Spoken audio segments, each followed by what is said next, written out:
What's up, Guardians? It's your boy Doodle from Doodles of Destiny, and today I want to share a quick loadout you could use in the Perdition Legend Lost Sector.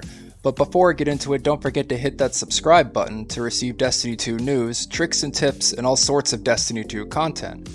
Now, in Season 15 being Season of the Lost, I would highly recommend taking advantage of the fusion rifle meta. Pairing any fusion rifle with the armor mod Particle Deconstruction will give you a huge advantage in any high content activity.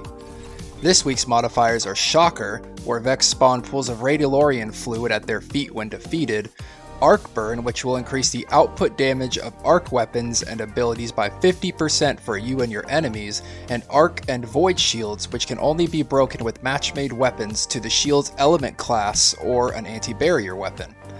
The rewards dropping today are Exotic Head Armor, being the Mask of Bakris for the Hunters, the Precious Scars for the Titan, and the Dawn Chorus for the Warlocks. There's also a chance of receiving other exotics from the loot pool, enhancement cores, and enhancement prisms.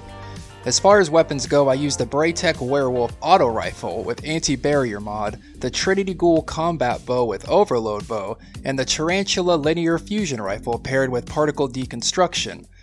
As I mentioned before in this Lost Sector, you will be facing enemies with Arc Shields and Void Shields, specifically Vex Harpies, which will be in almost every room.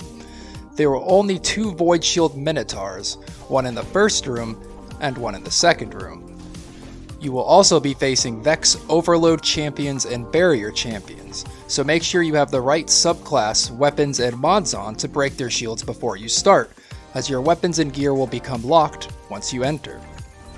Because arc shields are more predominant here, I would recommend a long-range arc weapon like Trinity Ghoul. Trinity Ghoul will more or less be used for stunning Overload Champions, which will spawn in the first room. It can also be a great ad clearing tool if you're just trying to keep your distance, which is a plus in high content activities. Because there really isn't a huge need for void damage apart from these 2 enemies, I would recommend simply using a void subclass. As far as weapons go, Braytech Werewolf will generally be used for popping off barrier shields and shooting through all shielded enemies. As anti-barrier mod means you can shoot through anything, I would definitely take this into consideration. There is only 2 barrier champions in this Lost Sector, so any auto rifle in my opinion could work just as well for this. Tarantula will be used for champion DPS, and when paired with the mod Particle Deconstruction and the 50% increase in arc damage will absolutely put all champions to work.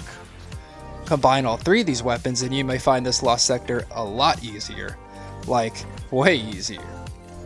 Anyways, Guardians, that's all the time I have to focus on this specific Lost Sector. If you find this setup useful or know of any that would make farming this easier, hit the like button down below and leave a comment. And as always, this is Doodle from Doodles of Destiny.